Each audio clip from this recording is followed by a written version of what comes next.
Hey everyone, Daniel here and welcome back to another video. I hope all of you are having a great day out there. As always, here today we need to talk about Voyager Digital, but more specifically dive in deep into exactly what the CEO of Voyager, Steve Ehrlich, said just yesterday on a couple of different interviews pertaining to the Voyager loyalty program, international expansion, new product roadmap, growth, a variety of different things that really are important for anyone exposed to Voyager, whether you're a user of their platform, a token holder, a stockholder. All of these things are very important and really do move the needle for Voyager Digital as a company. So if you end up enjoying this video and finding some value in it, please consider subscribing. Without further ado, let's get into the video.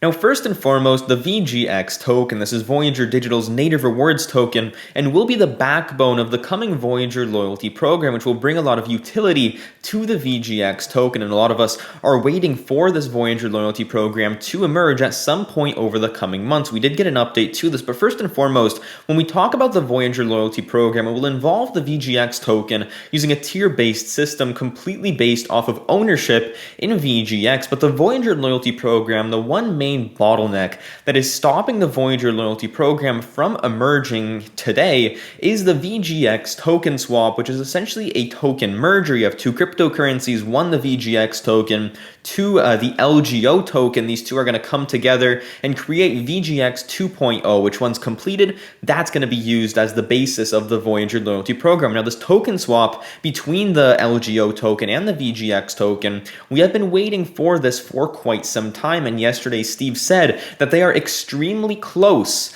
to getting this done and really starting this token swap, and they're almost there with the largest exchange that they work with to facilitate and be on the same page with them. But Steve, just a couple of weeks ago, I made a video on this. He did target June 30th as the start of the VGX token swap, and yesterday he did confirm that June 30th is still correct and that they plan on starting the VGX token swap by June 30th. So really by the next, or within the next week here roughly, they plan on commencing the VGX token swap, which is a big catalyst to watch for. Make sure to subscribe to the channel to get more updates on exactly what's happening here with the VGX token. As once this swap is announced, we're going to get a lot of information pertaining to timelines and details and exactly what to do. So again, make sure to subscribe to the channel to stay updated on that. You're going to have around 30 to 45 days to participate in the VGX token swap once it is completed. If you do hold your tokens on the Voyager platform, you don't need to do anything. That will be done automatically for you. But if you do hold it externally, make sure to subscribe, as I will give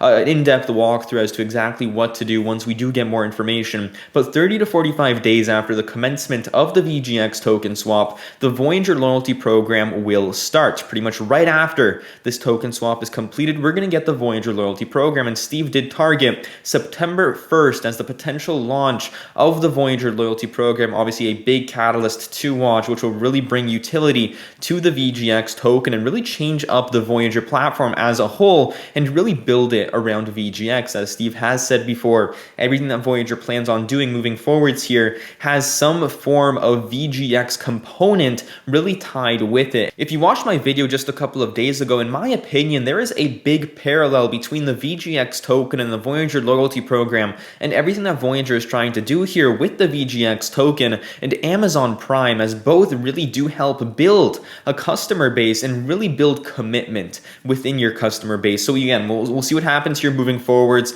From my understanding, June 30th, that is the timeline for the Voyager token swap. September 1st at the latest for the Voyager loyalty program. Great news for any VGX token holders out there. Now moving forwards, international expansion is a big catalyst to watch, whether you're a VGX token holder, a Voyager stockholder, or even a user of their platform, or someone who lives internationally outside of the US and might want to use Voyager for themselves. So what we're going to do here is go individually through New York, Canada, and Europe, as these are the main points of expansion for Voyager here over the coming year roughly. First and foremost, New York. The thing about New York, Voyager is doing everything they can to expand into New York, but the thing is, New York has only given out one license in the past 18 months, so at this point it is out of Voyager's control whether or not they end up getting into New York. Eventually it will happen, and that is important to note, but they're doing everything they can. They're giving out all the paperwork that needs to get done and really complying with the individuals there at New York to get into the state. States. And obviously it is one of Voyager's biggest potential markets. So, we'll see what happens here with New York. No timeline as of yet,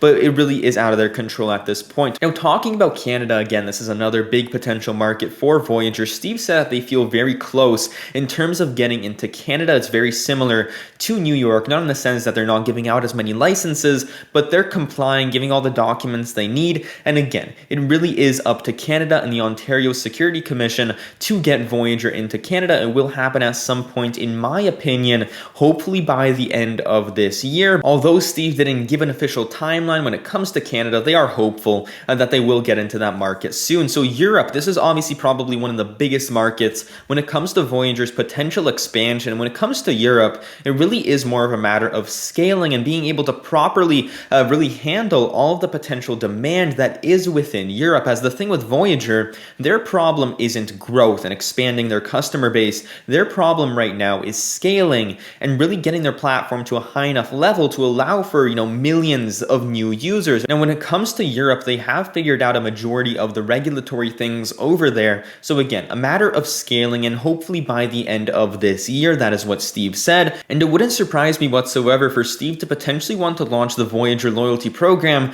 before they get into Europe, because that's going to be a big change to the Voyager platform, obviously implementing all of the features with the VGX token and really changing up the interface. So in my opinion, that could also be a part of Voyager's potential expansion into Europe. Steve potentially saying, hold your horses, let's get this VGX token loyalty program out, and then we'll expand to Europe thereafter. But again, growth at Voyager isn't that big of a problem. It mainly is scaling at this moment in time. So next thing here is customer service. Obviously, when we talk about the brokerage industry as a whole, customer service is one of the most important things to prioritize as a brokerage like Voyager. Now, Steve has said this before, that Voyager plans on having the best customer service in the cryptocurrency industry by the end of this year, so within the next 16 months. And yesterday, he reiterated that Voyager is building a tier 1 service system that will have a variety of different potential options when it comes to contacting the Voyager staff. First and foremost, a phone-based hotline where users can actually phone in and talk to someone about the problems that they're having.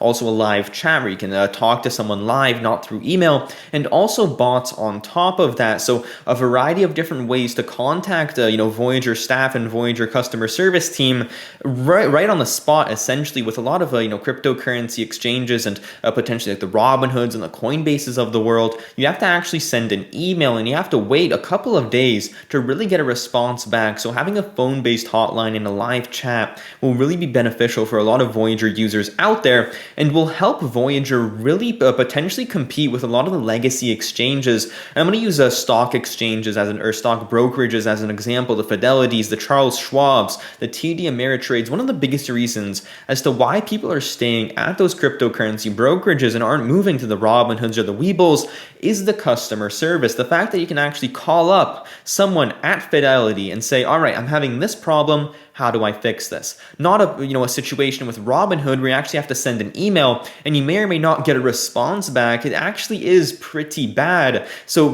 it's great to see Voyager prioritizing customer service and, really building that out to a point where people can solve their problems pretty much instantaneously through a phone-based hotline. So next thing here I want to talk about is Shiba Inu. Obviously, this is a coin that Voyager added just a couple of weeks ago at this point. But Shiba Inu, this is a very popular cryptocurrency within the cryptocurrency space and really does have a mass following. And it only took around 24 hours for 1 trillion Shiba Inu coins to be traded on the Voyager platform. But then again, they are really a fraction of a penny, which equates to around $7 million at this point. On the first day of trading, Voyager processed $7 million of Shiba Inu transactions. So again, although it may not move the needle when it comes to revenues and profits at Voyager, it does reiterate my stance that the more cryptocurrencies that Voyager adds onto their platform, the better it is, not just from the kind of perspective of new accounts added onto the platform, but also engagement. And I want to take a look at App Store data with you guys right now here. Voyager did experience a bit of a bump here right when they added the Shiba Inu coin onto the platform, a bit of a sustained rise and a bit of a decline here over the past week roughly, as we have seen continued weakness in the cryptocurrency market, leading to less interest in Voyager and other cryptocurrency brokerages as a whole. whole, but now sitting at around 74th place. We'll see what happens here moving forwards, but again, no doubt in my mind that as long as Voyager continues to add cryptocurrencies, which is their plan here over the coming months, it will expand their potential user base and potential, total funded accounts as a company, which is a metric we all like to look at. Now, when it comes to marketing, Steve Ehrlich is really figuring out brand new ways and interesting ways to market Voyager to new communities. And one point that he made yesterday, again, this isn't the biggest needle mover, but it's very interesting. He said that as long as people continue signing up and increasing the volume of certain community tokens like Shiba Inu or Chainlink or XRP, Voyager will have that community's name listed on the next Voyager sponsored NASCAR event, which obviously Voyager has a sponsored land and castle for the remainder of the season. So, when we see elevated levels of volume with potentially something like Shiba Inu, Steve is going to say, all right, we're going to reward you guys by putting the Shiba Inu logo on the NASCAR. So obviously something very interesting. Again, potentially not a needle mover, but the community behind some of these tokens is very, very strong, and having an incentive to create a Voyager account and trade your favorite cryptocurrency is very interesting and potentially rewarding if it does end up getting on that card. So again, not the biggest needle mover, but it can bring new accounts to Voyager in a very cost-effective way. Now, security is the next thing I want to cover here. Obviously, this is one of the most important things in the brokerage industry and one of the biggest risks when it comes to Voyager Digital, whether you're a user of their platform, a VGX token holder, a stockholder. Security is something that we all should take very, very seriously. Now, looking at Voyager, now Dan Costantino, this is the head of security at Voyager. He's an ex-military personnel and really understands the security game on a very high level, and he's been responsible for a majority of the things going on at Voyager on the security front over the past couple of months, whether that be new infrastructure upgrades or really keeping the system safe. Steve does speak very highly of him, and he's done a great job in the past year, over the past couple of months, despite the massive growth we've seen on the system. So hopefully he continues to do a great job on that front. But on top of Dan Costantino, Voyager spreads out their assets amongst multiple different custodians. So they do have their assets split up in a majority of different, or rather a large amount of different places. And on top of that, Voyager does have a daily limit on withdrawal. So although this may be a little bit annoying for certain individuals with larger accounts, at the end of the day, it does protect your funds. And, even in the situation where someone goes out and hacks your account, there's only so much they can withdraw in one day. So hopefully things do get resolved in that situation. So in my opinion, security remains the biggest risk, and it's great to see Voyager prioritizing this. Steve Ehrlich has said this many times in the past, that their number one priority at Voyager Digital is security. And that's very kind of reassuring for me as an investor and a token holder of the Voyager platform. Now, on the topic of growth, and obviously this is a very important part of Voyager and something that we all have to keep an eye on, this was mentioned here yesterday on one of the interviews that Voyager had with Market Rebellion. This is the company that Voyager is partnering with for the stock side of their platform, which hopefully will be launched here within the coming year, potentially earlier. But, talking about growth at Voyager, the head of Market Rebellion, obviously now very intertwined with the Voyager platform, mentioned how they now have 600,000 total funded accounts, talking about Voyager obviously, which does showcase growth throughout the month of June. Again, we haven't been getting monthly data at Voyager since roughly the end of April. Again, this was expected. CEO Steve Ehrlich did say how Voyager is planning on really shifting to more of a quarterly approach, in the sense that they're really planning on releasing their numbers quarterly instead of monthly. But talking about Voyager, 600,000 total funded accounts, that does show a bit of a slowdown in growth at Voyager throughout the month of June, as we haven't seen that much interest in the cryptocurrency industry throughout the month of June. And again, that is to be expected, as cryptocurrency prices did take a major tumble, in my opinion.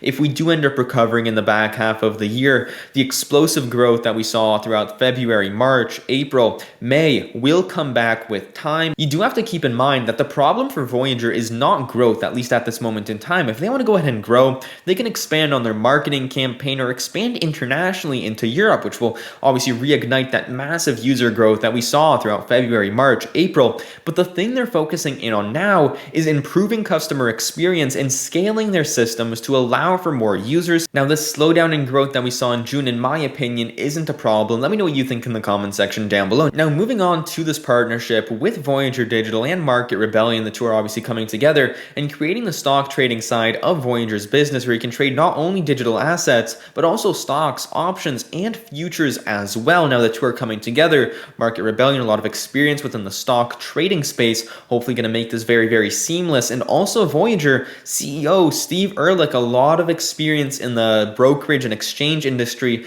within actual stocks, obviously starting E-Trade back in the day, and also Lightspeed Financial. So a lot of experience on that end. Hopefully these two can come together and really create a product that differentiates from something like a Robinhood, which, they did say they plan on taking on Robinhood over the longer run, although Robinhood does have a bit of a head start. Now, one of the biggest questions that I have when it comes to Voyager Digital and Market Rebellion's partnership is revenue structure. As these two businesses, they're creating a new entity that's going to be focused in on stocks, options, futures, but it's not yet clear how revenue is going to be paid out. So in my opinion, the one main thing stopping Wall Street from really pricing in the potential that stock trading poses for a company like Voyager is the lack of clarity when it comes to how much money Voyager will be making off of this business. At the end of the day, all we can do is wait, and hopefully we get some more clarity soon. Now, the last thing that I want to touch on with all of you are the next big developments at Voyager. More specifically, what are the 5 next things that Voyager plans on launching when it comes to the business, the product, the platform?